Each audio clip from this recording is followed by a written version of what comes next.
Prolegômenos. Os espíritos exercem incessante ação sobre o mundo moral e mesmo sobre o mundo físico. Atuam sobre a matéria e sobre o pensamento e constituem uma das potências da natureza, causa eficiente de uma multidão de fenômenos até então inexplicados ou mal explicados, e que não encontram explicação racional senão no espiritismo. As relações dos espíritos com os homens são constantes. Os bons espíritos nos atraem para o bem, nos sustentam nas provas da vida e nos ajudam a suportá-las com coragem e resignação. Os maus nos impelem para o mal. É-lhes um gozo ver-nos sucumbir e assemelhar-nos a eles. 2. Nota do autor espiritual. Allan Kardec, Livro dos Espíritos, Introdução, página 25. Fim da nota. Os modernos pesquisadores da mente encarnada, fascinados pelas experiências de laboratório, surpreendem paulatinamente as realidades do mundo extrafísico. Ligados, porém, aos velhos preconceitos científicos, denominam a faculdade através da qual veiculam tais fatos pelo nome genérico de psi. O psi é uma designação que dá elasticidade quase infinita aos recursos plásticos da mente, tais como conhecimento do passado, telepatia ou acontecimentos que tiveram lugar anteriormente e se encontram gravados nas mentes de outras pessoas. Conhecimento de ocorrências no mundo exterior, clarividência, sem o contato com impressões sensoriais e percepção do futuro, presciência. Em princípio, os recursos valiosos da mente nas experiências de transposição dos sentidos, fenômenos de profetismo e lucidez, demonstrações de insensibilidade táctil nas alucinações, polarizações e despolarizações psíquicas, realizadas em epiléticos e histéricos hipnotizados, ensejavam conclusões apressadas que pareciam confirmar as características do psi. Comprovou-se muito facilmente, por meio da sugestão hipnológica, que se pode impressionar um percipiente a fim de que o mesmo assuma personificações parasitárias momentaneamente, representando vultos da história ou simples pessoas da plebe. Considerando-se, todavia, em outras experiências, os fenômenos intelectuais, como nos casos de xenoglossia e glossolalia, especialmente entre crianças de tenra idade, ou naqueles de ordem física, tais como a pneumografia, o metafonismo, a telecinesia, a teleplasmia e os diversos fenômenos dentro da metergia, constata-se não haver elasticidade que se ofereça à mente encarnada que os possa elucidar, senão através da aceitação tácita de uma força externa inteligente, com vontade própria, que atua no sensitivo, a este conferindo tais possibilidades. Estudiosos do assunto no passado, tais como William James, acreditaram que todos vivemos mergulhados numa corrente de consciência cósmica, enquanto Henri Bergson supunha que a mente possui um conhecimento de tudo, em qualquer lugar, sem limitação de tempo ou de espaço, dando ao cérebro a função de velador de tal conhecimento. Enquanto tais fenômenos se demoram sem explicação definitiva, a sobrevivência do espírito após a morte do corpo não encontra aceitação pelas academias. Distúrbios mentais de vária ordem aprisionam multidões em cárceres estreitos e sombrios, povoados pelos fantasmas da loucura, reduzindo o homem à condição primitiva do passado.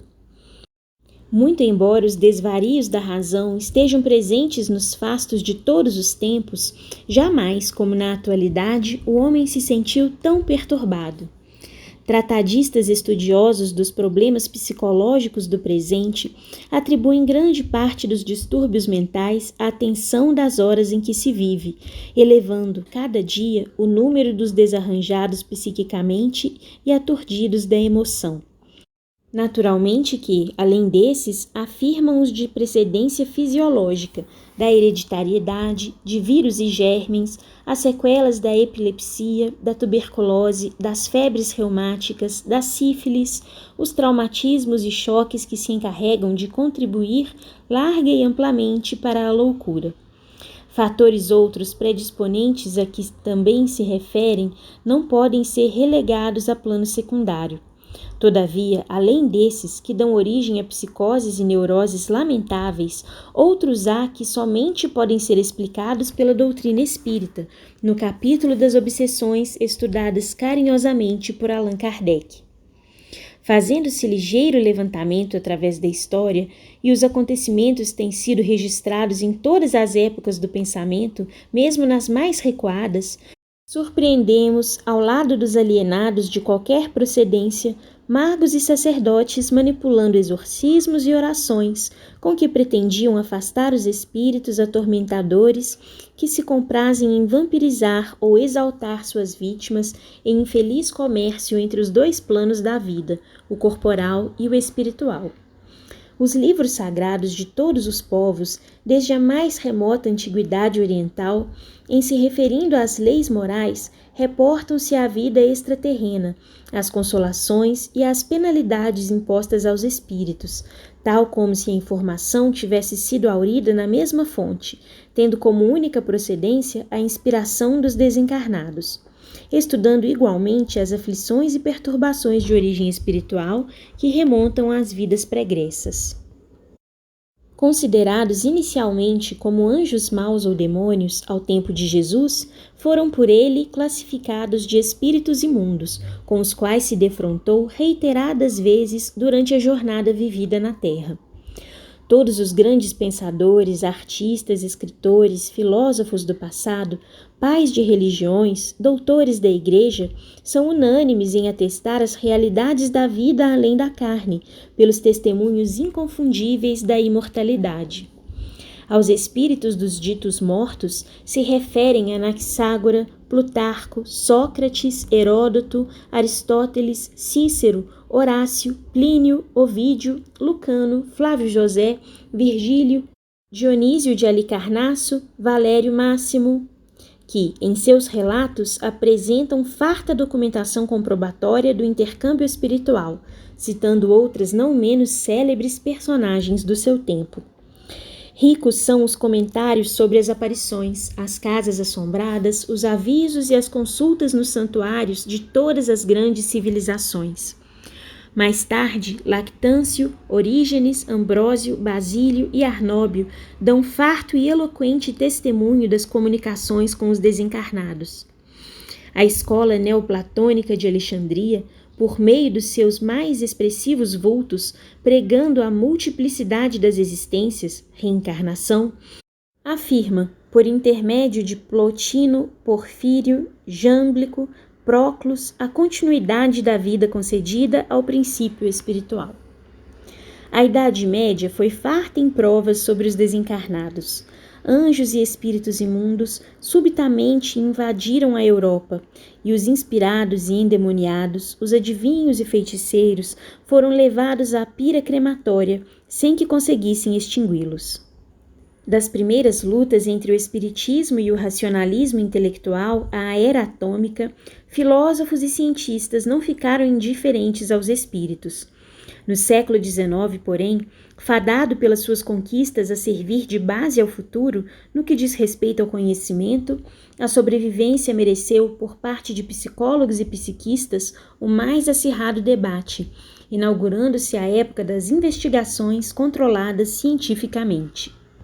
Foi nesse período que Allan Kardec, convidado à liça da cultura e da informação, empunhando o bisturi da investigação, clareou, com uma filosofia científica, o espiritismo, calcada em fatos devidamente comprovados, os escaninhos do obscurantismo, oferecendo uma terapêutica segura para as alienações torturantes, repetindo as experiências de Jesus Cristo junto aos endemoniados e enfermos de toda a ordem.